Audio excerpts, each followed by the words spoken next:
अस्सलाम वालेकुम, कैसे हैं बच्चे? ठीक हो? अच्छा जी, हम क्या पढ़ रहे थे? हैव, हैज और हैड, इनका इस्तेमाल हमने पढ़ लिया। ज़माना हाल हो तो उसकी क्या निशानी है? उर्दू में उसके आखिर में क्या आता है? हे, हैं, हो, ठीक है ना। और माजी में क्या आता है? था, थे, थी। फॉर एग्जाम्पल, मेरे पास एक किताब है, तो ये कौन से जमाने का है? हाल का है, प्रेजेंट का है। इसको माजी करते हैं, कैसे हो जाएगा? मेरे पास एक किताब थी। तो अब इसको इंग्लिश में कैसे करेंगे ये हमने सीख लिया है, लिहाजा रिपीट करते हैं कि मेरे पास एक किताब है, आई हैव अ बुक। ठीक है, इसका सवाल कैसे होगा? Have I a book, have शुरू में आ जाएगा सवाल यहाँ। ठीक है, अब इसका इनकारिया जुमला कैसे होगा? I have not a book. ठीक है बेटा। अच्छा, इसका माजी में ले जाएं, मेरे पास एक किताब थी, I had a book. Had, have has की जगह माजी में हैड आ गया, आई हैड अ बुक। अच्छा, मैं इनकार करूं तो I had not a book, और सवाल बनाऊं तो had I a book. Is it clear? समझ में आया?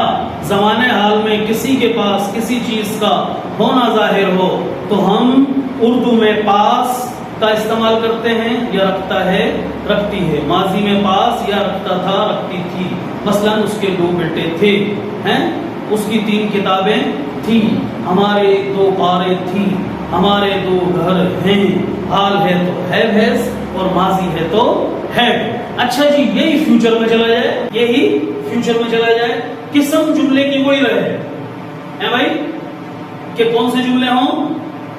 पास वाले, ऐसे जुमले जिनमें किसी के पास किसी चीज का होना जाहिर हो, मिल्कियत जाहिर हो, लेकिन जमाना हो मुस्तकबिल, तो जुमले के आखिर में क्या आएगा? होगा, होगी, होंगे। ठीक है, अहमद की 2 कारें होंगी, हमारे 3 घर होंगे। ठीक है बच्चों, तो उसकी इंग्लिश में फिर हम हैव हैज हाल में था, माजी में हैड था, मुस्तकबिल में क्या आ जाएगा? शल हैव, विल हैव। ठीक है, मसलन मेरे 2 घर होंगे, क्या इंग्लिश होगी? आई के जवाब शल हैव 2 हाउसेस। सवालिया होगा तो क्या हो जाएगा? शल शुरू में आ जाएगा, हैव वही रहेगा, शल आई हैव 2 हाउसेस। अच्छा जी, आखिर में सवालिया निशान जरूरी है, यू नो।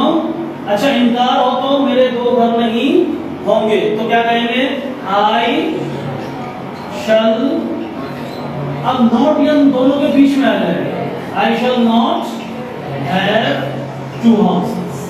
अच्छा जी, अब सवाल ये आना चाहिए आपकी तरफ से, सब शल हैव तो ठीक है, लेकिन विल हैव कहां इस्तेमाल करेंगे? विल हैव कहां इस्तेमाल करेंगे? तो भाई हमारा जैसे दावा है कि हमारी इंग्लिश की ज़बान क्लास आसान तरीन क्लास है, तो इसमें मैं आपको कोई रेगुलेशंस के चक्कर में नहीं डालूंगा, डायरेक्ट मोटे मोटे अल्फाज में बताऊंगा कि शल हैव कहां इस्तेमाल होता है और विल हैव कहां इस्तेमाल होता है। लिहाजा नोट कर लीजिए, अगर जुमले के शुरू में आई आए या वी आए, वी, आई और वी, इनके साथ हम इस्तेमाल करेंगे शल है। बाकी सब के साथ क्या इस्तेमाल करेंगे? क्या इस्तेमाल करेंगे? विल है। Very problem no. एक 2 जुमले बना लें। पाकिस्तान के 4 सूबे थे, जावेद के पास 2 कबूतर होंगे, कैसे होगी? Javed will have 2 pigeons। Javed आई नहीं है, वी नहीं है, तो क्या इस्तेमाल होगा उसके साथ? विल। Any problem? समझ में आ गई बात? हाल, माजी, मुस्तकबिल में मिल्कियत के जुमले इंग्लिश करना आप सीख गए। ये असल नहीं है, हमारी क्लास का मकसद इनको बोलना है। क्लियर? 1 मिनट में हम इसका रिवीजन करते हैं, जमाने की तमीज के साथ, सब्जेक्ट की तमीज के साथ, किस पर मिल्कियत है उसकी तमीज के साथ आपने जवाब देना है। Okay, stand up. Have your pen, sit down. Yes. Had she a car? No. Had she a car? Yes, she had a car. Very good. What you will have? I have a book. What you will have? I have book. I will have book. लेकिन क्या mistake किसने एक mistake की भाई? Will have. I shall have. Very good. सुनो बैठते हैं. Yes boy. What Am had in his hand? Very good. Yes boy. Have you a cup? Yes, a cup. Yes. Have you a cup? Have you a cup? Yes. क्या जवाब होगा इसका? Yes, I have. Understand जी? इसकी practice करें. ठीक है? कल हम सारे पिछले लेसन का रिवीजन करेंगे टॉकिंग में. ओके? अस्सलाम वालेकुम पाकिस्तान.